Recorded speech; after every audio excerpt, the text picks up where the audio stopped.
तो 5000 साल पुरानी एक भविष्यवाणी, एक खतरनाक राक्षस और एक गुमनाम हीरो। ये सिर्फ एक कहानी नहीं है, बल्कि एक ऐसी पहेली है जो इतिहास के पन्नों में कहीं दबी हुई है।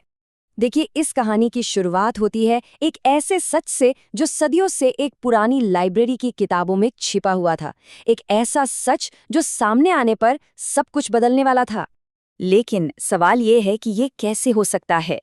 एक महान योद्धा जिसकी वापसी की उम्मीद सदियों से की जा रही थी, वो एक महिला कैसे हो सकती है? इस सवाल का जवाब ढूंढने के लिए हमें कहानी की बिल्कुल शुरुआत में चलना होगा। कहानी के जड़ें एक बहुत पुरानी बुराई में है। एक ऐसा ड्रैगन जिसका नाम ही लोगों के दिलों में खौफ पैदा कर देता था। आमतौर पर चीन में ड्रैगन को एक पवित्र जीव माना जाता है, जो मौसम को कंट्रोल करता है। लेकिन ये ड्रैगन, ये वैसा बिल्कुल नहीं था। ये एक शैतान था, ठीक वैसा ही जैसा भविष्यवाणी में लिखा हुआ था। सोचिए, उसकी ताकत का कोई अंत नहीं था।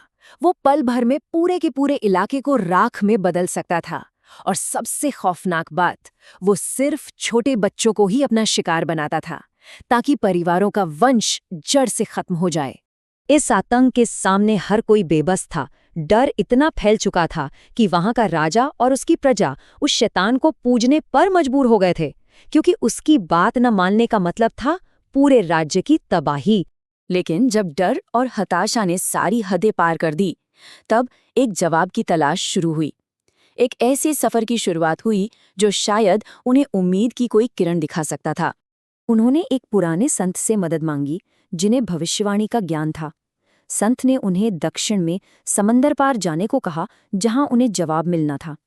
उन्होंने भारत तक का एक लंबा सफर तय किया, लेकिन वहां भी उनके हाथ सिर्फ निराशा ही लगी। एक मंदिर में जब उनकी सारी उम्मीदें टूट चुकी थीं, तभी जब लगा कि सब खत्म हो गया, कहानी में एक नया मोड़ आता है। एक साधारण सा दिखने वाला आदमी एक रहस्यमयी सुराग लेकर सामने आता है। उस आदमी ने उन्हें एक नई उम्मीद दी। उसने बताया कि एक महान योद्धा जो हमेशा न्याय के लिए लड़ता था, उसकी मृत्यु तो हो चुकी है, लेकिन उसने उनके ही राज्य में फिर से जन्म ले लिया है। इस एक बात से खोज की पूरी दिशा ही बदल गई। अब उन्हें किसी हीरो को ढूंढना नहीं था, बल्कि उसे पहचानना था जो वापस आ चुका था। जवाब अब भारत में नहीं, बल्कि उनके अपने ही घर में छिपा हुआ था। लेकिन इस उम्मीद के साथ एक और रहस्य जुड़ गया। जैसे ही उन्होंने उस योद्धा का नाम पूछने की कोशिश की, वो आदमी अचानक गायब हो गया। पीछे रह गई सिर्फ उसकी बातें और एक अधूरा सुराग। इसी नए सुराग के साथ उनकी खोज उन्हें राज्य की पुरानी लाइब्रेरी में ले गई, जहां अतीत के सारे राज दफन थे। उस रहस्यमयी आदमी ने एक और अहम जानकारी दी थी कि जिस योद्धा ने दोबारा जन्म लिया है, उसकी मौत 70 साल पहले हो चुकी थी। इसका मतलब साफ था कि उन्हें किसी जिंदा इंसान को नहीं, बल्कि इतिहास के पन्नों में किसी को ढूंढना था।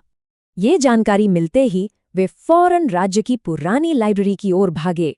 उन्होंने पागलों की तरह पुरानी किताबें पलटना शुरू कर दिया, उस एक योद्धा की तलाश में जो 70 साल पहले मर चुका था। और तभी उसकी नज़र एक नाम पर आकर ठहर गई। उसके हाथों से किताब छूट गई। जिस योद्धा की वे तलाश कर रहे थे, वो एक महिला थी। भविष्यवाणी सच थी।